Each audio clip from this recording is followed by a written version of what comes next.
আল কোরআন। এবং আমাদের কপাল পুড়ে গেছে সেই দিন থেকে, যেদিন থেকে আমরা স্টার জলসা দেখা শুরু করেছি, বলিউড সিনেমা দেখা শুরু করেছি। কিছু কিছু মেয়ে এই পরিমাণ সিরিয়াল দেখে, হিন্দি সিরিয়াল দেখতে দেখতে দেখতে বাংলার থেকে হিন্দি বলতে পারে বেশি। কিন্তু ঠিক সেই মেয়েটা যে হিন্দি বলতে পারে, সেই মেয়েটা আবার সূরা ফাতিহা ঠিক মতো পড়তে পারে না। যে যুবকটা ইংলিশ মিডিয়ামে পড়ে, ইংরেজি ভাষায় অনর্গল কথা বলতে পারে, সেই যুবকটা নামাজের মাঝে দাঁড়িয়ে সূরা ইখলাস যে পড়বে, যুবকের সেই শক্তি নাই। কপাল পুড়ে গেছে, কপাল পুড়ে গেছে।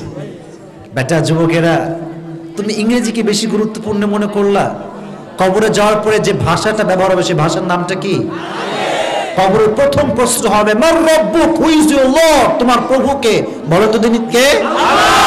প্রশ্ন হবে আরবিতে, কোরআন আরবিতে, নবীর ভাষা আরবিতে। ইংরেজি শিখলাম তুমি আর আমি, বাট আরবি বুঝলাম না, কোরআন জানলাম না। খোদার কসম, জীবনের কোনো মানে নাই। জীবনের মানে হবে তখন কোরআন আমরা জানবো যখন। দেখে বলো যুবকেরা, কোরআনটা জানতে হবে, পড়তে হবে, বুঝতে হবে। আজকে আমরা সংক্ষিপ্ত সময়ে কোরআনুল কারীমের একটি, মাইকটা এখনো ঠিক হয়নি, মাইকটা এখনো ঠিক হয়নি। আচ্ছা আমি আছি, কিচ্ছু হয়নি। মাইকম্যান আমার কথা আসলে এই পর্যন্ত বোঝে নাই। আমি বলেছি আপনার যে ঝ্যান ঝ্যানটা হচ্ছে এটা আপনি কমায় দেন, আর বেসটা বাড়ান, যেন আমার স্টেজের মানুষ এবং যুবক ভাইয়ারা প্রত্যেকটা শব্দ যেন কলিজায় গিয়ে আঘাত করে। ঠিক ঝ্যান ঝ্যান রাখলে কি হয় জানেন? কথাগুলো স্পষ্ট বোঝা যায় না, ফলে শ্রোতা কি বলছি বুঝে না।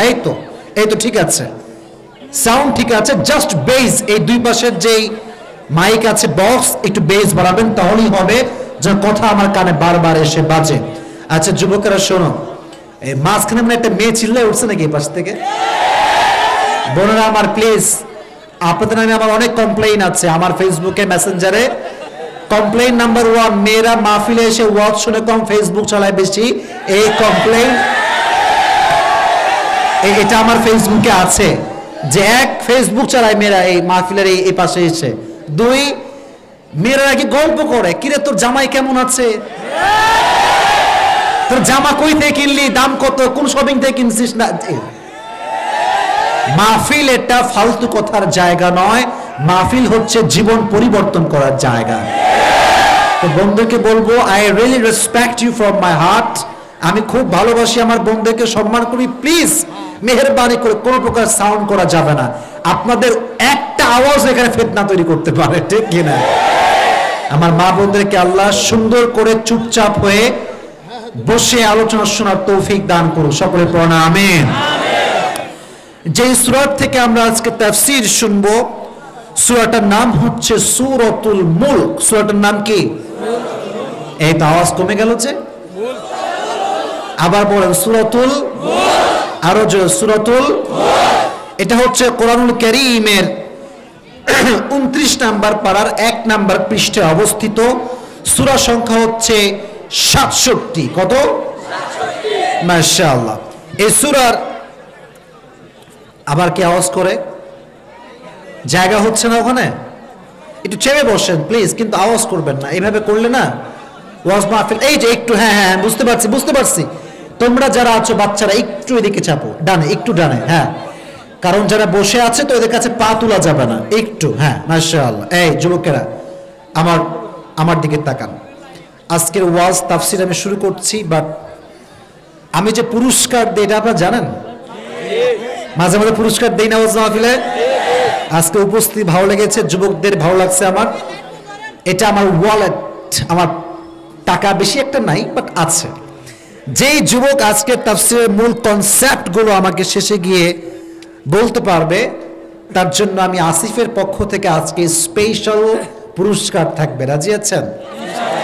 প্লিজ পুরস্কার পাওয়ার জন্য হলেও কেউ কোনো সাউন্ড করবেন না। যদি পুরস্কার পেতে চান, কি বলছি ঠিক বেঠিক সুবহানাল্লাহ হবে না, বুঝতে হবে যে আমি কি বলছি। বলেন সূরাটার নাম কি? সূরাতুল মুলক। সূরাটা হচ্ছে 67 নাম্বার সূরা। কয় নাম্বার সূরা? মাশাআল্লাহ। কত নাম্বার পারায় আছে বলেন? 29। আরো জোরে কত?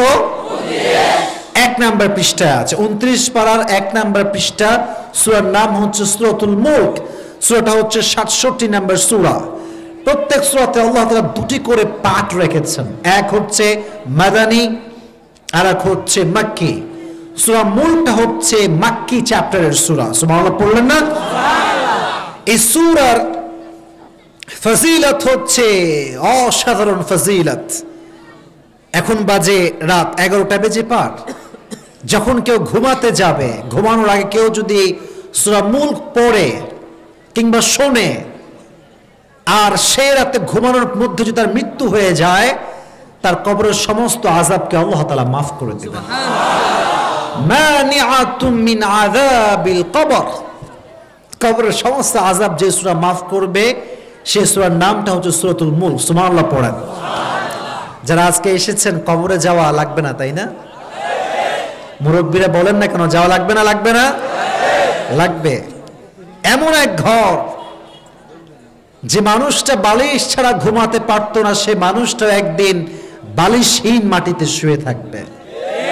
যে মানুষটা এসি ছাড়া ঘুমাতে পারতো না, এসি দাও, ফ্যান দাও। গুলশানের ফ্ল্যাটে থাকে যে যুবক এসি ছাড়া ঘুমাইতেই পারে না, ওই যুবকটা একদিন অন্ধকার কবরে বালিশহীন মাটিতে মাথা দিয়ে শুয়ে থাকবে।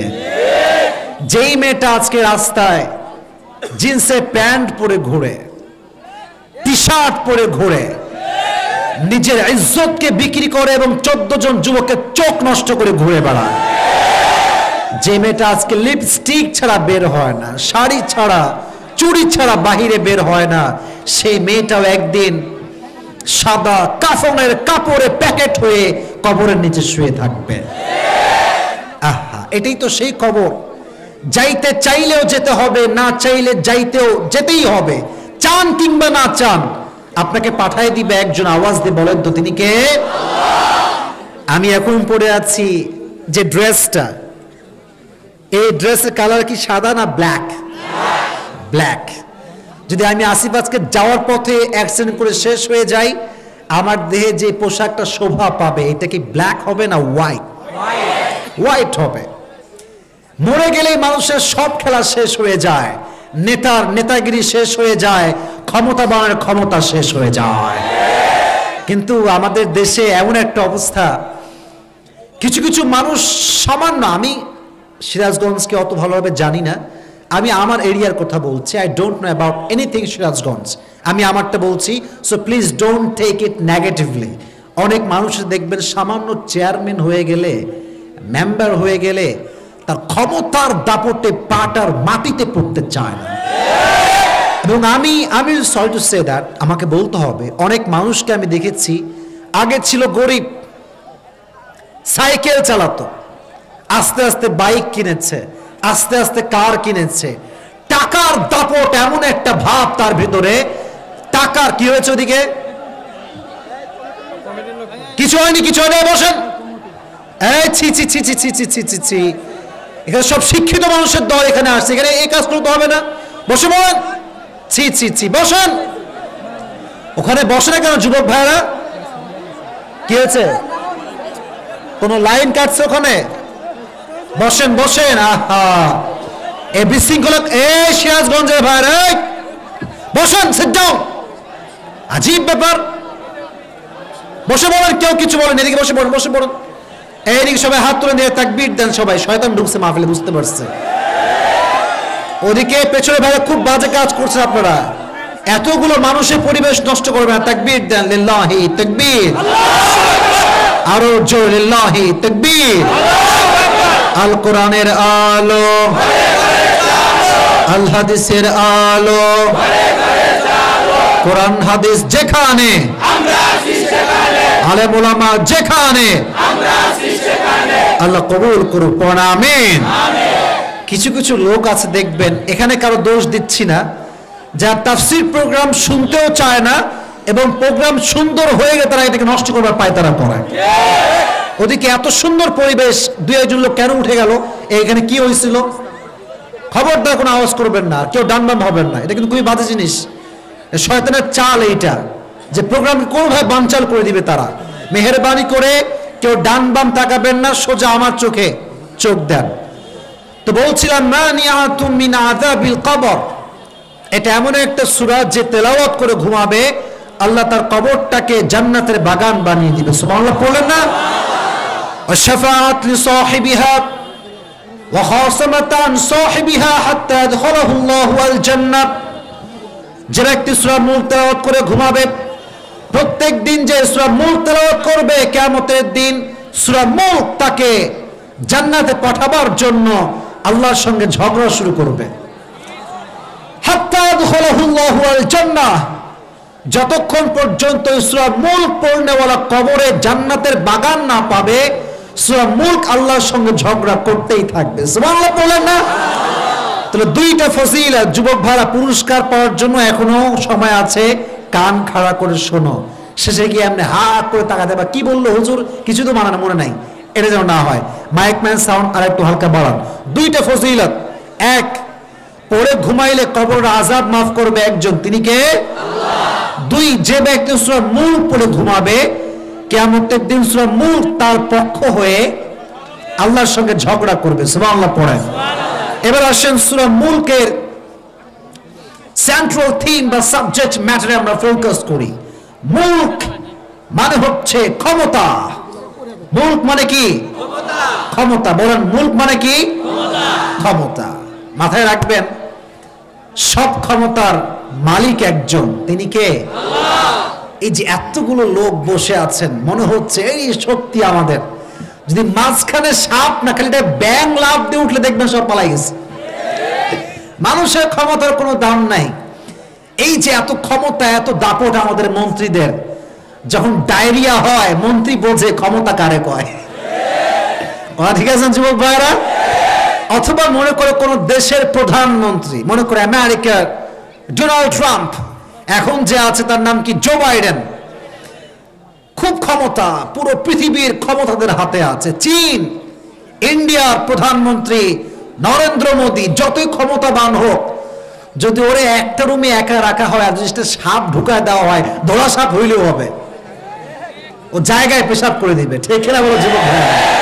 যত ক্ষমতাবান আমরা হই না কেন, মাথায় রাখতে হবে সব ক্ষমতার মালিক একজন, তিনি কে?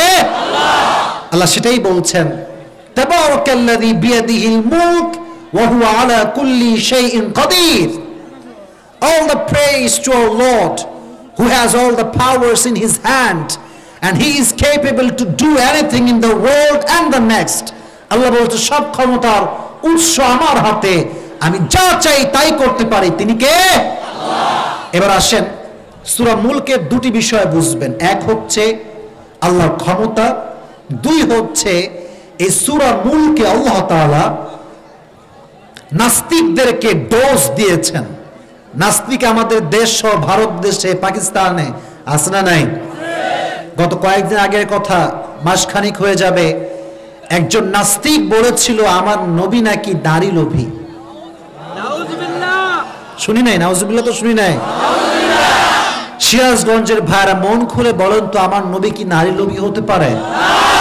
আমি আজকে সিরাজগঞ্জের মাটিতে স্পষ্ট ভাষায় বলছি, যে আমার নবীকে গালি দিবে সে পিতৃ পরিচয়হীন জারদ সন্তান। আর আমি আসিফের পার্সোনাল পয়েন্ট অফ ভিউ হচ্ছে এই রকম, যে আমি আসিফকে কেউ গালি দিক, ইট ডাজন্ট ম্যাটার। বাপকে দিক সহ্য করব, মাকে দিক সহ্য করব, বোনকে দিক সহ্য করব, আই উইল বি পেশেন্ট, ধৈর্যশীল হব। বাট আমার চোখের সামনে নবীকে কেউ কটাক্ষ করে কথা বলবে আর আমার দেহে এক ফোঁটা রক্তকে আমি সহ্য করবো, এটা কোশ্চিন কালো সম্ভব হতে পারে না। প্রয়োজনে আমরা জীবন দেব, রক্ত দেব, বাট নবীর সম্মানের জন্য আমরা শহীদী মৃত্যুবরণ করতে রাজি আছি। ঠিক না? নবীর সম্মানের ম্যাটারটাই হচ্ছে এরকম। কোন আওয়ামী লীগ চলবে না, কোন জামাত ইসলাম চলবে না, হেফাজতে ইসলাম চলবে না, কওমি চলবে না, আলী চলবে না। নবীর সম্মান যেখানে, গোটা বিশ্বের মুসলমান ঐক্যবদ্ধ নবীর সম্মানকে রক্ষা করতে হবে। নারায়ে তাকবীর, নারায়ে তাকবীর, আল্লাহু আকবার। ইসলামের শত্রুরা হুঁশিয়ার সাবধান, ইসলামের শত্রুরা হুঁশিয়ার সাবধান, নারায়ে তাকবীর। আল্লাহ এই সূরার ভিতরে নাস্তিকদেরকে ডোজ দিয়েছেন, মাথায় রাখবেন। নাস্তিকরা কিন্তু, আচ্ছা আমার কথা কি বুঝতে কোনো সমস্যা হচ্ছে? নাস্তিকরা কিন্তু অনেক প্রশ্ন করবে, যুবকেরা তোমাকে ঠাস করে আটকায় দিবে, বলবে কি জানো, এই কিরে তুই মুসলমান? বলবেন যে ইয়াস আই এম মুসলিম, আমি একজন মুসলমান। বলবে যে তোমাদের নবী যে আয়েশাকে মাত্র 6 বছর বয়সে বিয়ে করেছে, এটা তো বাল্য বিবাহ ছিল, তোমার নবী তো নারী লোভী ছিল। নাউজুবিল্লাহ বলবেন না? আপনি কি জবাব দিবেন? আপনাকে তো জানতে হবে। আজকে যুবকেরা উপন্যাস পড়ে, রোম্যান্স গল্প পড়ে, চটি বই পড়ে, কিন্তু সেই যুবকটা ইসলামের নলেজ রাখে না। ঠিক কেন বলো যুবক ভাইরা? একটা কথা মনে পড়ে গেল যুবকদেরকে, মুরব্বীদেরকে সবাইকে বলছি, মনোযোগ দিয়ে শুনবেন। এক নাস্তিক, এই কি খবর? क्या बात कर रहे हो? मुझसे बात करो, अगर बात करना है तो मुझसे बात करो। ঠিক আছে না যুবক ভাইরা?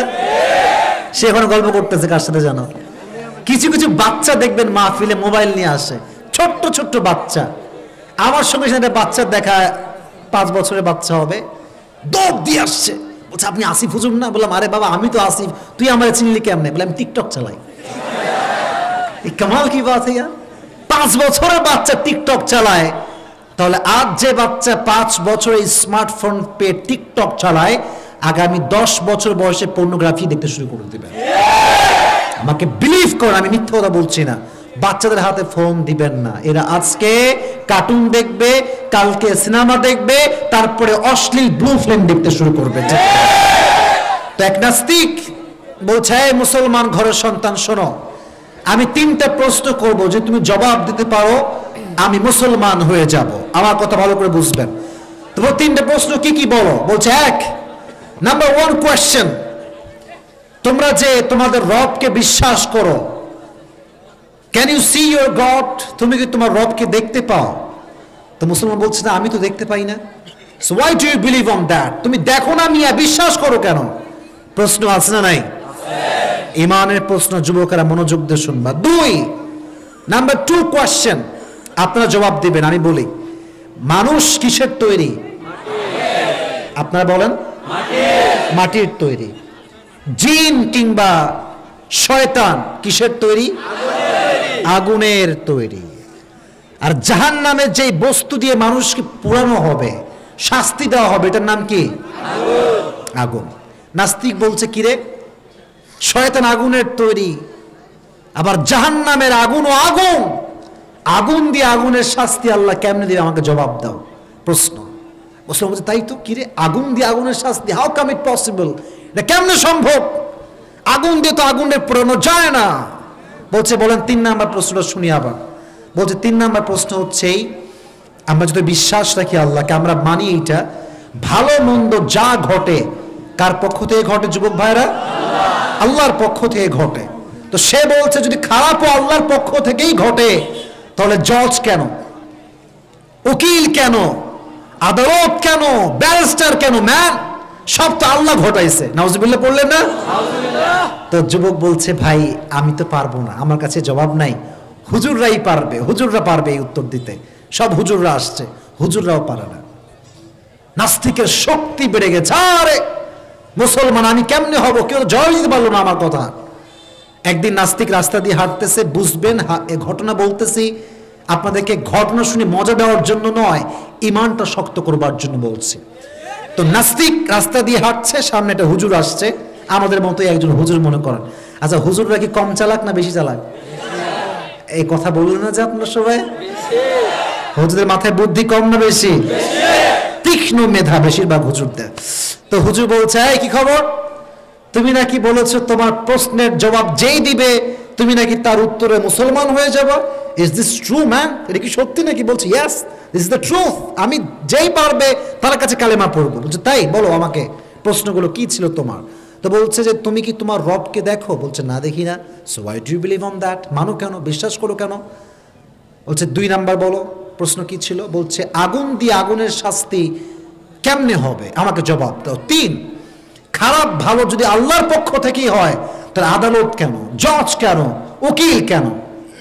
হুজুর এই কথা শুনে এমন রাগা রাগছে, রাগের মাথায় ওর একটা কলসি ছিল, মাটির কলসি। কিসের? বলো না কিসের কলসি? তুলে, মাটির কলসি তুলে একটা দিছে বাড়ি ওর মাথার উপর। এক বাড়ি খেয়ে উল্টে পড়ছে। এমনি বলছে, হুজুর এই জন্য আপনার সুবিধার লোক না, নিয়ে জবাব দিতে পারবেন না, বলে দিবেন, মারার দরকার কি? শুরু হয়ে গেছে মুখে মুখে তর্ক। তর্ক করতে করতে কাজীর দরবারে চলে গেছে, রাজার দরবারে। রাজা বলছে, কি খবর হুজুর সাহেব, আপনি কি কাজ করছেন এইটা? জবাব দিতে পারবেন না, দ্যাটস ফাইন, মারবেন কেন আপনি? তো হুজুর বলছে, মহামান্য আদালত, আমি যে কলসি দিয়ে আঘাত করেছি, এই আঘাতের মাঝে আমার ইমানের 3টা জবাব লুকায়িত আছে। সুবহানাল্লাহ পড়েন সবাই, আপনারা সবাই। 3টা জবাব একটা কলসি দিয়ে মারছেন এখানে, হাউ ক্যান ইট পসিবল? বলছে, ওনাকে বলেন যে ওনার প্রথম প্রশ্ন কি ছিল। সে বলল যে প্রথম প্রশ্ন ছিল, you can't see your God, so why do you believe on that? তুমি তো রবকে দেখো না, বিশ্বাস করো কেন? তো বলছে, ওর বিচারটা কি আসলে, ও কেন এখানে আসছে? বলছে, আমাকে মারা হয়েছে, আমি আঘাত পেয়েছি, মাথায় প্রচন্ড ব্যথা। তো হুজুর বলছে যে তোর ব্যথা কই দেখা। কথা ঠিক কিনা বলেন? Show me your pain, where is your pain man? তো নাস্তিক বলছে, পাগল, ব্যথা কি দেখানো চায় নাকি, তো অনুভব করতে হয়। হুজুর বলছে, that is the point, that is the point. রবকে আমরা দেখি না, বাট জীবনের প্রত্যেকটা মুহূর্তে মুহূর্তে আমরা অনুভব করতে পারি যে রব বলতে একজন স্রষ্টা আছে। তিনি কে? নাস্তিক বলছে, তাই তো, দেখা যায় না, ফিল করা যায়। ঠিক আছে, বুঝলাম। 2 নম্বর জবাব দাও। 2 নম্বর প্রশ্ন ছিল, আগুনের দ্বারা আগুনের শাস্তি কেমনে হবে? হুজুর বলছে, তুমি কিসের তৈরি তাই বলো। তো বলছে, আমি তো মাটির তৈরি। তোমার যে কলসি দিয়ে মারছি, কলসি কিসের তৈরি? বলে, এটাও তো মাটির তৈরি। তো তোমার কথা অনুযায়ী তো আগুনের দিয়ে আগুনের শাস্তি হয় না, তাহলে তুমি মাটির মানুষ হয়ে মাটির কলসিতে আঘাত কেমনে পাও? যদি মাটির কলসি দিয়ে আঘাত করলে মাটির মানুষ আঘাত পায়, তাহলে এটা স্পষ্ট প্রমাণ রব চাইলে আগুন দিয়ে জাহান্নামের ভেতরে শয়তানকেও শাস্তি দিতে পারে। এখন সে বলছে, বুঝলাম, 2 নাম্বার যাও, এবার 3 নাম্বার জবাবটা দাও। জবাব কি দিব বলো, তোমার প্রশ্ন আগে বলো। বলছে, প্রশ্ন হচ্ছে, খারাপটা যদি আল্লাহর পক্ষ থেকেই হয়, তাহলে উকিল কেন, আদালত কেন, বিচারক কেন? হুজুর বলে, আমিও তো তাই বলি, আমি এখানে কেন? আমিও তো তাই বলি, আমি এখানে কেন ম্যান? আমি যে তোমার মারছি, এটা আমি মানে, এটা আল্লাহ মারছে, আমার কোনো দোষ নাই।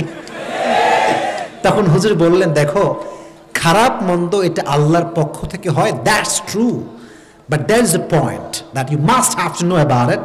একটা ব্যাপার আছে, ফালহামাহা ফুজুরাহা ওয়া তাকওয়াহা। খারাপ যে আল্লাহর পক্ষ থেকেই ঘটে, দ্যাটস ট্রু, বাট আল্লাহ মানুষকে একটা আকল দিয়েছেন, একটা বিবেক দিয়েছেন, একটা জ্ঞান দিয়েছেন। এই মানুষ এই বিবেক দিয়ে বুঝতে পারে জেনা করা গুনাহ, এটা স্পষ্ট হারাম, এমন কোন মানুষ নাই যে জানে না। মানুষকে হত্যা করা অন্যায়, এমন কোন মানুষ নাই যে জানে না। আল্লাহ মানুষকে একটা বিবেক দিয়েছেন, বুদ্ধি দিয়েছেন। যখন কেউ বিবেকের ব্যবহার ভুলে যায়, তাকে স্মরণ করবার জন্য আল্লাহ আদালত দিয়েছেন, বিচার দিয়েছেন, জজ দিয়েছেন, উকিল দিয়েছেন। এর মানে এটা নয় যে সব আল্লাহই করছে। ঠিক কিনা যুবক ভাইরা বলো? তাহলে বোঝা গেল ইমানের যে জবাবটা আল্লাহ এই সূরাতে দিয়েছে মাঝখানের দিকে, ওটা পরে বলবো। তাহলে আগে মাথায় রাখতে হবে, আমরা যারা এসেছি নাস্তিক আমরা না আস্তিক? কনসেপ্ট মানে ক্লিয়ার হয়নি। নাস্তিক না আস্তিক? আস্তিক মানে হচ্ছে যে স্রষ্টায় বিশ্বাসী, নাস্তিক মানে হচ্ছে যে স্রষ্টায় বিশ্বাসী নয়। এবার বলেন, আমরা নাস্তিক না আস্তিক? আস্তিক। আল্লাহ তাআলা শুরু করছেন, তাবারাকাল্লাযী বিয়াদিহিল মুলক ওয়া হুয়া আলা কুল্লি শাইইন কাদির। আল্লাহ বলছেন, সব ক্ষমতা আমার হাতে। এই ক্ষমতা যে আল্লাহর হাতে, এটা কেমনে বুঝবেন? আচ্ছা দেখেন, এদিকে তাকান। আমাদের দেশের যিনি প্রধানমন্ত্রী, তার নাম কি? নাম ভুলে গেছেন নাকি? বলো নাকি, নাম কি? শেখ হাসিনা। উনি পুরো দেশটাকে কন্ট্রোল করছেন। She is the prime minister of Bangladesh. বলেন তো, সিরাজগঞ্জে আলাদা এমপি আছে না? মেয়র আছে না, রাজশাহীতে আলাদা মেয়র আছে না, এমপি আছে না। তার মানে উনি প্রধানমন্ত্রী, দ্যাটস রাইট, বাট ওনার সঙ্গে কিন্তু শরিক আছে, সহযোগী আছে।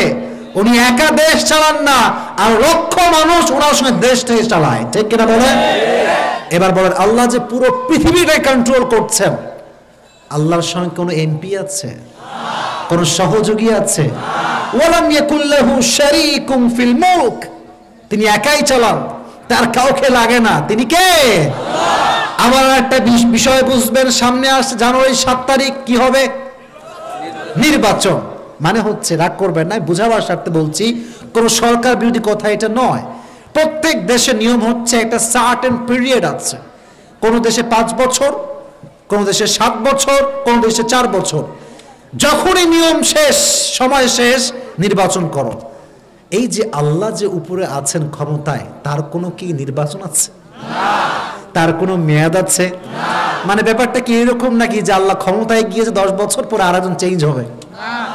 হ্যাঁ না না, তিনি যে গেছেন হুয়াল আউয়াল ওয়াল আখির ওয়াল যাহির ওয়াল বাতিন, তিনি শুরুতে ছিলেন, তিনি মাঝে ছিলেন এবং তিনি এখনো আছেন। আওয়াজ দিয়ে বলেন তো, তিনি কে? সব সময় তিনি ছিলেন, তিনি আছেন, তিনিই থাকবেন। আচ্ছা বলেন তো, যদি কোন দেশের প্রধানমন্ত্রীর বিরুদ্ধে গোটা দেশের জনগণ দাঁড়িয়ে যায় যে তাকে নামাইতেই হবে, সে কি থাকতে পারবে? পারবে না, সেটা যেই দেশই হোক না কেন। এখন যদি গোটা বিশ্বের মুসলমান, হিন্দু, বৌদ্ধ, খ্রিস্টান, কুত্তা, বিড়াল, সাপ সব দাঁড়ায় গেল যে রবকে ক্ষমতা থেকে নামাইতেই হবে, পারবে? ওয়ান্নাকুম গায়রু মুজিজিল্লাহ, যতই ট্রাই করো এখন, আমি এমন এক ক্ষমতার মালিক, পৃথিবীর কোন শক্তি আমার ক্ষমতাকে 2 পয়সা কমাইতে পারবে না। ঠিক কিনা বলেন যুবকের? এটা হচ্ছে আল্লাহর ক্ষমতা।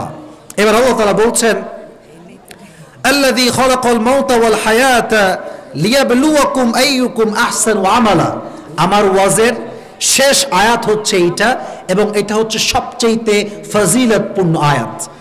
আমরা এখন যে বসে আছি, আমরা কি সবাই মৃত না জীবিত? আমাদেরকে হায়াত দিয়েছে একজন, তিনি কে?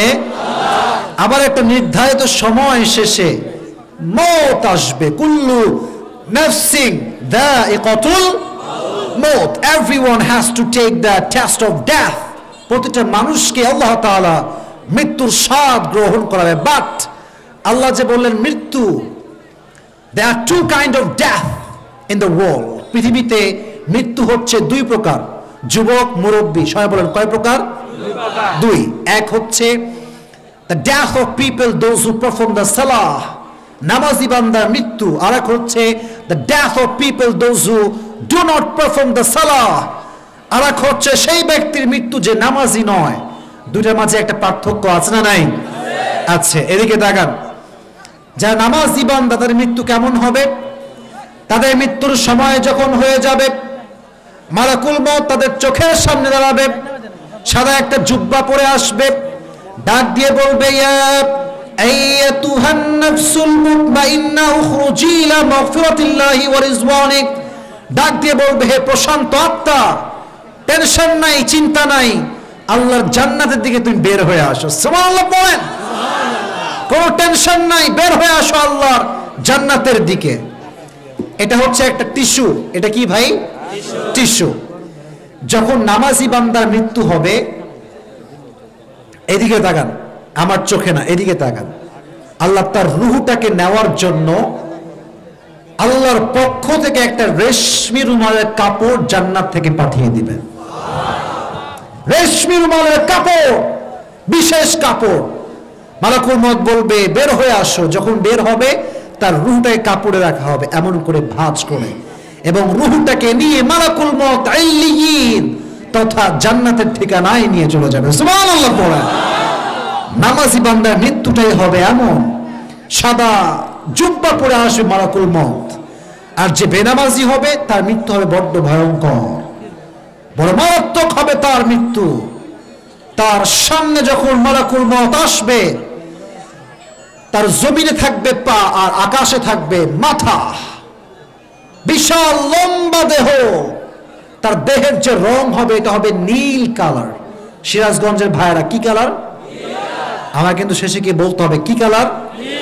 নীলাভ বর্ণের চেহারা, তার পা থাকবে জমিনে আর হেড থাকবে আকাশ বরাবর, লম্বা চেহারা, লম্বা দেহ। বেনামাজি যে মুরব্বী ছিল, সারা জীবন নামাজ কালাম পড়ে নাই, সুদ খাইছে, ঘুষ খাইছে, মালাকুল মউতকে দেখার সঙ্গে সঙ্গে তার চোখটা উল্টে যাবে, এরকম লম্বা হয়ে যাবে, বিশাল লম্বা চোখ দিয়ে তাকাবে। আপনারা দেখবেন মাঝে মাঝে মেডিকেলে মানুষ মারা যায়, তবে তার চেহারার এই যে ডান দিক থেকে মাঝে মাঝে দেখবেন সাদা সাদা ফেনা বের হয় না, মাঝে মাঝে বের হয় না, একদম দেখবেন ছোট্ট ছোট ফেনা বের হচ্ছে। কারণ জানেন, মালাকুল মউতের বড্ড ভয়ঙ্কর চেহারা যখন মানুষ সহ্য করতে পারে না, মানুষ চিৎকার দেয়, মানুষের ডান পাশ দিয়ে ফেনা বের হওয়া শুরু হয়ে যায়। তো বেনামাজির ডান পাশ দিয়ে ফেনা বের হওয়া শুরু হয়ে যাবে, চিৎকার করবে, বাঁচাও বাঁচাও, কেউ কোনো শব্দ শুনতে পাবে না।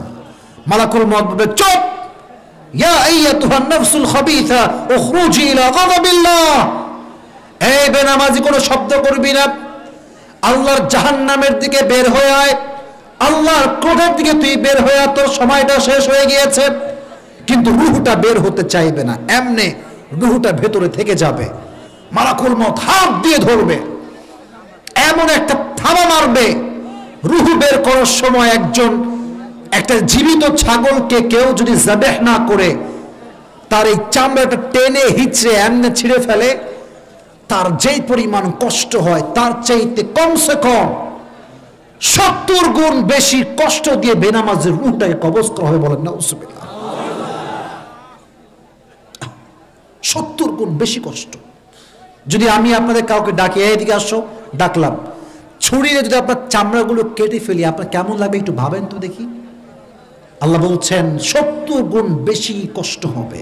আহা, আজকে অনেক যুবক আছে যারা 3টা 4টা পর্যন্ত ফোনে পর্নোগ্রাফি দেখে এবং প্রেম করে, এবং সেই যুবকটা ফজরের নামাজ যে কবে জামাতে পড়েছে এর কোনো হিসাব নাই। ঠিক কেন বলো যুবকেরা? এখানেই মসজিদ সর্বোচ্চ ডান পাশে আছে, জিজ্ঞেস করেন, জোহরে পাবেন, আসরে পাবেন, মাগরিবে পাবেন, এশায় লোক আছে, ঠিক আছে, কিন্তু ফজরের সময় দেখবেন লোক নাই। যেই মসজিদের জুমার দিনে লোকের জায়গা হয় না, লোকারণ্য হয়ে যায়, সেই মসজিদে ফজরের সময় মুসল্লিহীন শূন্য মসজিদ হয়ে যায়। ঠিক কিনা বলো? আর আজকে কত লোক ডানে বামে গ্যাঞ্জাম, চিল্লা ফলা, লোকের কোনো অভাব নাই, পাশেই মসজিদ আছে। আজকে স্টিল প্রমাণ দিচ্ছি, দেখবেন ফজরের নামাজে সামনের কাতার ভরপুর হবে কিনা এখানে সন্দেহ আছে। আস্তে ঠিক বললেন কেন আপনারা? বলেন বলেন, ঠিক আছে না? কতটা কথা ঠিক আছে না? এই যে লাইট, এত প্যান্ডেল, এত ক্যামেরা, এত হুজুর, ওয়াজ মাহফিল বেড়েছে, বাট ওয়াজের পরিবর্তন বাড়ে নাই। মানুষ ওয়াজ শুনতে পরিবর্তন হয় না, ওয়াজ শুনতে ভালো লাগে বাট পরিবর্তন হয় না। অনেক লোক সারাদিন আজহারির ওয়াজ শুনে, সারাদিন সাইদি সাহেবের ওয়াজ শুনে, বাট নামাজ কালাম পড়ে না। কিরে, নামাজ পড়িস না কেন? বলে ভাই ওয়াজ শুনতে ভালো লাগে তাই শুনি, বাট নামাজ ভালো লাগে না। এরকম আছে না নাই? আছে না? আছে নাই? বেনামাজির মৃত্যু হবে বড্ড ভয়ঙ্কর। এবার আল্লাহ বলছেন, এই যে জীবন এবং মরণ দিয়েছি, এর উদ্দেশ্য হচ্ছে একটা টেস্ট করতে চাই, পরীক্ষা। কি পরীক্ষা? আইয়ুকুম আহসানু আমালা, তোমাদের মাঝে কে ভালো আমল করতে পারে। এটা ভালো করে বুঝবেন, ভালো আমল, বেশি আমল, দুটার মাঝে একটা পার্থক্য আছে। সিরাজগঞ্জের যে মুরব্বী আব্বাজান উঠে গেল মাহফিল থেকে, 80 রাকাত তাহাজ্জুদ পড়লো, ওযু নাই, নামাজ হবে? কথা বলছেন, নামাজ হবে? আরেকজন যুবক যে উঠে গেল, বা 2 ওয়াক্ত না, মাত্র 2 রাকাত নামাজ পড়লো তাহাজ্জুদ, এবং ওযু সহকারে মনোযোগ দিয়ে কান্নাকাটি করে, মুরব্বীর 80 রাকাতের দাম যেই পরিমাণ, তার চাইতে লক্ষ কোটি দাম বেশি যুবকের 2 রাকাত নামাজের।